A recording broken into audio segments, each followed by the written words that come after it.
My channel Shrabani Saha. তো তোমরা কেমন আছো? আশা করি ভালো আছো। আমিও খুবই ভালো আছি। কেন বলো তো? এ দেখো পটল কেটে রেখেছি, পটলের দোরমা বানাবো। কারণ ভালো আছি, একদিক দিয়ে মনটা ভালোও নাই, জানোই যে কাকার জন্য এখনও মনটা কিন্তু ঠিকঠাক হতে পারে নাই। আর একদিক দিয়ে খুবই ভালো আছি, কারণ আজকে মায়েরা কোথায় যাচ্ছে মায়ের মুখে শোনা যাক। কোথায় যাচ্ছ মা, বলে দাও একটু। কোথায় যাবো? সীতাকুণ্ডু, বড় মানে কলিযুগের বড় তীর্থস্থান হলো সীতাকুণ্ডু।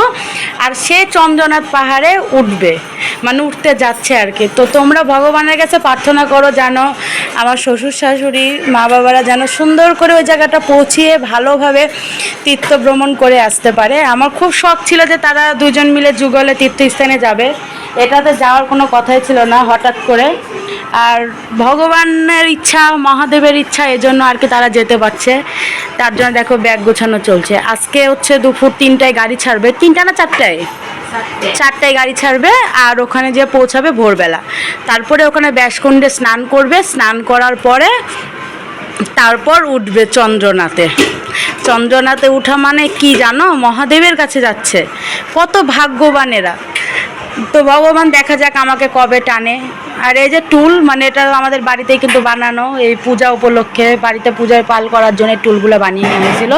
ওগুলো আগে গুছাচ্ছে মা, কারণ পরিষ্কার সব হয়ে গেছে। দেখো চাদর টাদর সব পাল্টিয়ে নিয়েছে, যেহেতু নোংরা হয়েছিল, সব কাঁচা লাগবে। আর এই যে আমার গোপাল সোনা, আমি যদি কখনো সীতাকুণ্ডে যাই, ভগবান যদি আমাকে টানে, আমি আমার গোপালকেও নিয়ে যাব সাথে করে, নিয়ে আমি সীতাকুণ্ড বেড়ায় নিয়ে আসবো গোপালকেও। কারণ মা বাবা একা যাচ্ছে, আর আমি তো বাড়িতে পুজো দিতে পারবো, এই জন্য গোপালকে পাঠালাম না, নাইলে খুব ইচ্ছা ছিল গোপাল যাবে সাথে। তো দেখো এই শাড়িটা কিন্তু খুবই সুন্দর, তাই না? এই শাড়িটা কিন্তু আমি প্রায় 2-3 বার পরে নিয়েছি। শাড়িটা কিন্তু খুবই সুন্দর, অসাধারণ লাগে। তা কার কার ভালো লাগলো অবশ্যই কমেন্ট করবা। আর এই শাড়িগুলো কিন্তু নতুন নিয়েছিলাম বাড়ির ওপরে, বাটিক শাড়ি, তোমাদেরকে দেখানো হয় নাই। এগুলো কিন্তু মানে পূজা উপলক্ষে নিয়ে হয়েছিল, কিন্তু হঠাৎ করে এখন মায়েরা যাবে, এটা তো মানে কনফার্ম ছিল না, এই জন্য আর কি শাড়িটা বললাম এটা নিয়ে যাও, যেহেতু হঠাৎ করে কেনাও হয় নাই কোনো শাড়ি। আর এদিকে দেখো আজকে সোমবার, তার জন্য কী রান্না করছি। এর মধ্যে দেওয়া আছে আলু, পটল, ডাঁটা, ঝিঙ্গা, এগুলো দিয়ে হবে বড়া ভেজে একটা ঝোল। আর এই ঘরে দাদু, ওই ঘরে দাদু নাতি দুইজন মিলে খেলাধুলা করছে, টিভি দেখছে। বাবাকে দোকানে যেতে মানা করলাম যে তুমি একটু রেস্ট করো, যেহেতু দূরের রাস্তায় যাবা, চিটাগাং মানে কত দূরের রাস্তা বুঝতেই পারছো। তোমরা কে কে সীতাকুণ্ড গেছো সেটাও কমেন্ট করতে ভুলো না। সীতাকুণ্ড জায়গাটা কিন্তু খুবই সুন্দর, আমি কিন্তু টিভিতে দেখে নিয়েছি। আর অবশ্যই তোমাদেরকে আমি ভিডিওগুলো দেওয়ার চেষ্টা করব, যে মা বাবা ওখানে যাচ্ছে ওখানকার ভিডিও, সেটা আমার পরিচিত সবাই যাচ্ছে এখান থেকে, তাদের কাছে আমি রিকোয়েস্ট করব যাতে তারা ভিডিও করে আমাকে ছাড়তে দিতে পারে, আমি সেগুলো তোমাদেরকে দেখানোর চেষ্টা করব। আর অবশ্যই তোমরা ভগবানের কাছে প্রে করো মা বাবার জন্য, তারা যেন ভালোভাবে পৌঁছতে পারে, কোনো বিপদ আপদ যেন না হয়। যাওয়ার সময় তোমাদেরকে দেখাবো এখান থেকে যখন তারা বেরোবে। আজকে ভিডিওটা করার উদ্দেশ্য এই যে সীতাকুণ্ড যাচ্ছে, ভালোও লাগছে, আবার টেনশনও হচ্ছে, যেহেতু অনেক উঁচুতে পাহাড়ে উঠবে।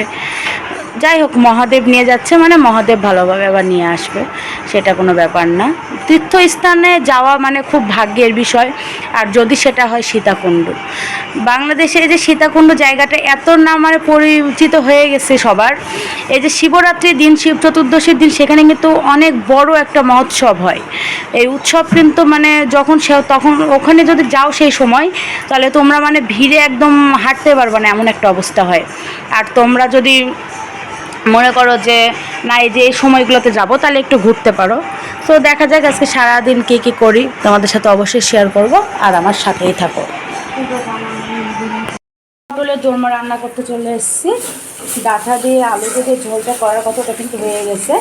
আর এই যে পটলের দোরমাটা তোমাদের কিন্তু প্রথম থেকে আমি দেখাতে পারি না, একটু ব্যস্ততার কারণে। দেখো তোমাদেরকে আমি রেসিপিটা বলে দিচ্ছি মানে ভয়েসে। প্রথমে পটলগুলো লাল করে ভেজে নিবে সুন্দর করে, হলুদ লবণ ঝালের গুঁড়া অ্যাড করো, তোমার ঝালের গুঁড়া নাও দিতে পারো, হলুদ লবণ তো ভাজতে পারো। তারপরে মশলার মধ্যে কী কী অ্যাড করবা বলো তো? মশলার মধ্যে দিবা আদা বাটা, জিরা বাটা, ধনিয়ার বাটা, বা ধনিয়ার গুঁড়া যদি কারো বাসা থাকে ধনিয়ার গুঁড়া অ্যাড করতে পারো। আর হচ্ছে দিবা তিল বাটা, আর কালো সর্ষে অল্প একটু, সাদা সর্ষে অল্প একটু। আর তোমরা যদি শুধু কালো সর্ষে দিতে চাও তাহলে কালো সর্ষেটা অ্যাড করতে পারো। আমি কিন্তু দুইটা অ্যাড করেছি। সব থেকে মজার ব্যাপার হলো কী বলো তো, ইউনিক হলো আজকে তিল বাটাটা দিয়েছি, তুমি দেখো কত কালার সুন্দর আসছে। আর অ্যাড করেছি দুধ। দুধ গুলিয়ে নিয়েছি, গুঁড়া দুধ দিয়ে আমি ওটা দিয়ে দিয়েছি। তোমাদের বাসায় যদি টক দই থাকে তোমরা টক দইটা অ্যাড করতে পারো। দিয়ে দেখো ভালো করে তেলে ফোড়ন দিয়ে দিয়েছিলাম শুকনো লঙ্কা, তেজপাতা আর জিরা দিয়ে মশলাগুলো দিয়ে দিলাম। দেওয়ার পরে হলুদ, লবণ, ঝালের গুঁড়া অ্যাড করে দিয়েছি।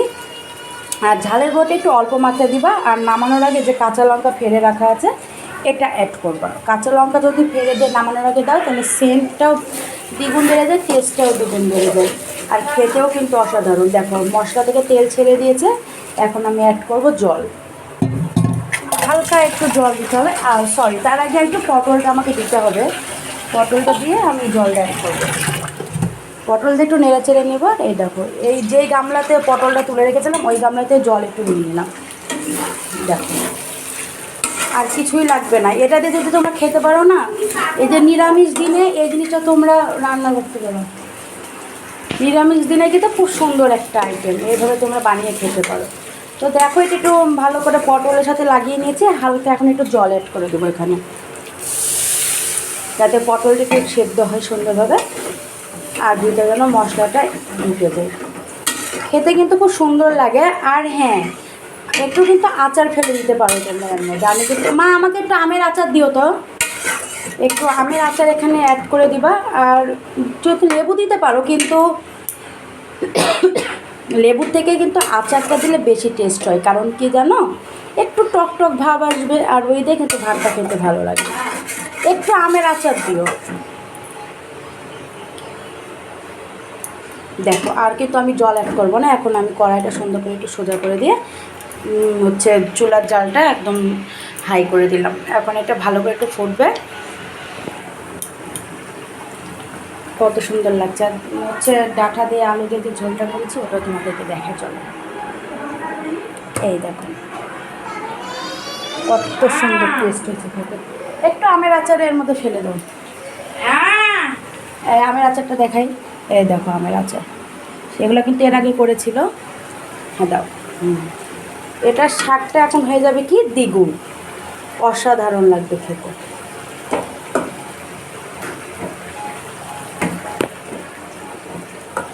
একাটাই বলে দেবো।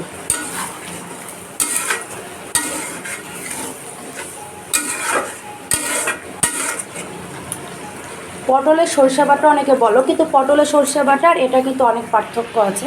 কিছু হলেও কিন্তু পার্থক্য আছে, কারণ তিল বাটা এখানে অ্যাড হয়েছে, ধনিয়া বাটা এগুলো কিন্তু অ্যাড হয়েছে। আর আমের আচারটা কিন্তু কেউ দেয় না সচরাচর, আমি কিন্তু দেই, খুব ভালো লাগে খেতে।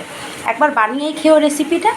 আর কেমন লাগছে ভিডিওটা অবশ্যই কমেন্ট করতে ভুলবা না।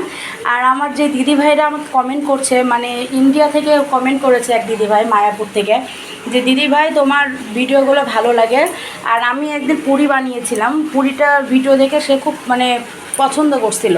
তো দিদিভাইকে বলি আপনার ভিডিও আমি দেখি, আর আপনারও আমি আইডি অবশ্যই চ্যানেল সাবস্ক্রাইব করে দিয়েছি। আর প্লিজ এইভাবে আমার পাশে থাকবেন, যাতে আমি আরও সামনের দিকে এগিয়ে যেতে পারি আপনাদের আশীর্বাদে। এইটুকুই চাই। ভগবানের কাছে বলবেন, আপনি তো খুব ভগবানের ভক্ত বোঝাই যায়, আপনি একটু প্রে করবেন আমাদের জন্য। আর বাংলাদেশে আসলে অবশ্যই আমাদের এখানে আসবেন, অবশ্যই আমি ঠিকানা দিয়ে দেব। আসলে অবশ্যই আমাকে জানাবেন দিদিভাই। আর এই পটলের দরমাটা পুরো নিরামিষ, আপনি কিন্তু নিরামিষভাবে রান্না করে খেতে পারেন।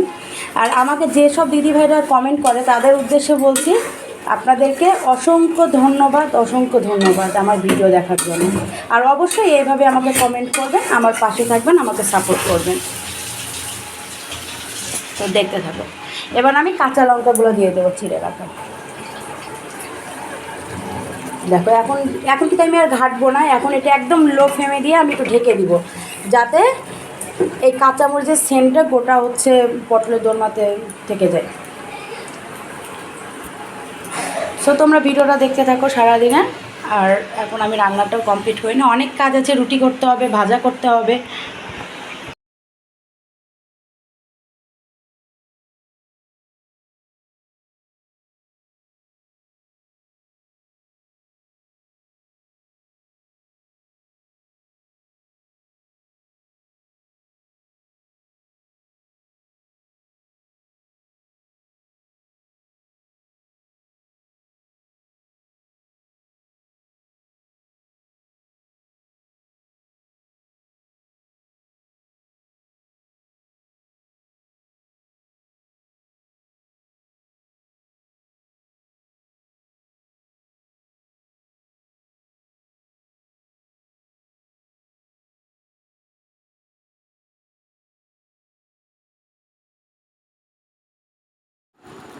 হ্যাঁ তো দেখতেই পাচ্ছ ধরো মেলা মায়েরা তো দূরই তো। চলে গেল, খুবই খারাপ লাগছে কারণ বাড়িটা একদম খালি খালি লাগছে কেমন জানি।